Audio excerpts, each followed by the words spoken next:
Hey guys, thanks for joining me for another Silhouette Sunday video.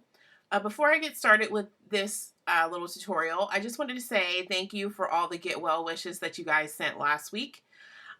Spring is definitely in full swing down here in Florida, and I think what happened last week is I had a head cold and I had seasonal allergies kicking my butt. So by the time it was all said and done, I was just totally congested and had lost my voice. So I knew that getting a video done was going to be impossible.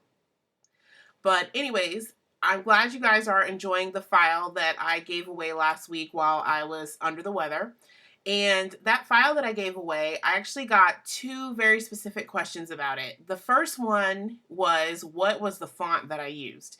The font that I used was called Sweet Pea, and I'll link to it in the description box down below if I can find it, because it is an older font, I think. So if I can find it, I'll link to it in the description box down below. And the other question that I received was from a couple of individuals who were able to identify the font. They knew the font was Sweet Pea, but they weren't sure how I was able to get tails on some of the letters. Now, if you're not sure what I'm talking about, tails are essentially the part of a letter on a font or when you're writing that allow you to connect the letters together. So I have the text tool open in the text style menu already set to Sweet Pea. And you'll see if I type the word sweet, all the letters overlap naturally. There's a place where one letter ends and it goes into the next one. So I can weld this together as is and be done if I want.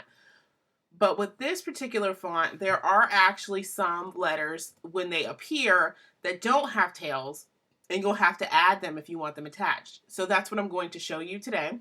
So for example, with that same font selected, if I type the word love, you'll notice the V and the E do not have tails, so they are not connected.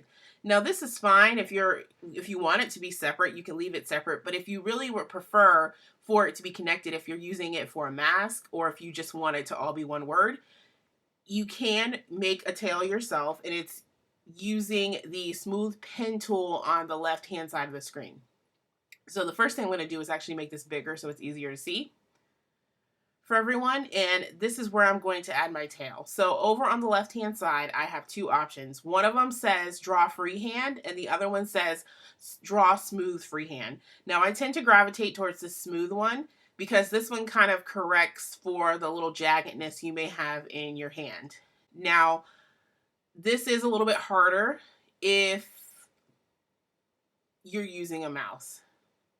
I'm using a bamboo Wacom tablet, so my mouse is actually a pen, so I can do this quite easily, but you may have a hard time doing this with a mouse, so my suggestion is to do it with a laptop if you have a laptop available to you.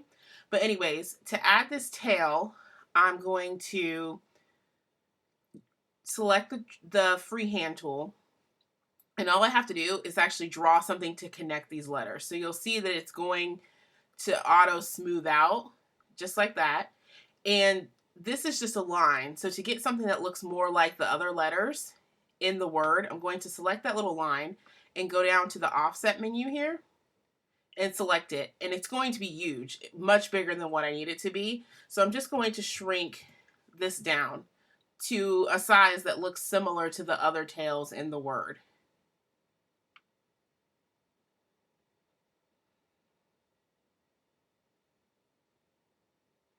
So that right there looks close enough. So this inside portion that I initially drew, I'm going to grab it and pull it down and delete it because I don't need it anymore. And now I can select my entire word by dragging a box around it and just hitting weld. And now it has a tail like all the rest of them. So that's how you add tails to letters or fonts that don't necessarily have tails on all the letters of the alphabet. If you have any questions for me, just leave them in the comment section down below. And as always, guys, thanks for watching.